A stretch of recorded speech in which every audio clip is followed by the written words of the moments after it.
एक सुंदर जंगल में एक घमंडी खरगोश रहता था। वह बहुत तेज दौड़ता था और अपनी रफ्तार पर बहुत गर्व करता था। वह हमेशा दूसरों का मजाक उड़ाता और कहता, क्या कोई है जो मुझसे तेज दौड़ सकता है? इस जंगल में एक धैर्यवान और मेहनती कछुआ भी रहता था। वह बहुत धीरे चलता था, लेकिन कभी हार नहीं मानता था। एक दिन खरगोश ने कछुए का मजाक उड़ाते हुए कहा, तुम इतने धीमे हो, अगर हम दौड़ लगाए तो मैं एक पल में जीत जाऊंगा। कछुआ शांत स्वर में बोला, तेजी से जीतने वाले नहीं, बल्कि जो लगातार आगे बढ़ते हैं वही जीतते हैं। चलो हम दौड़ लगाते हैं। जंगल के सभी जानवर यह सुनकर हैरान हो गए। सबने तालियां बजाईं और मुकाबला देखने के लिए इकट्ठा हो गए। दौड़ शुरू हुई। खरगोश बिजली की गति से दौड़ा और कुछ ही देर में नजरों से ओझल हो गया।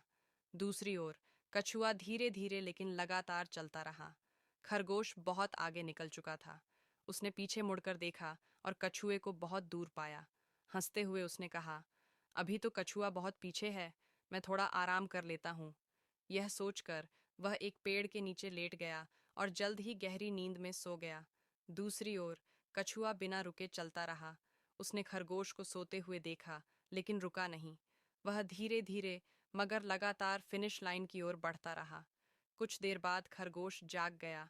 उसने आंखें मलते हुए फिनिश लाइन की ओर देखा और हैरान रह गया। कछुआ फिनिश लाइन के बिल्कुल करीब पहुंच चुका था। घबराकर खरगोश बिजली की गति से दौड़ा, मगर बहुत देर हो चुकी थी। कछुआ गर्व से फिनिश लाइन पार कर चुका था। खरगोश शर्मिंदा हो गया।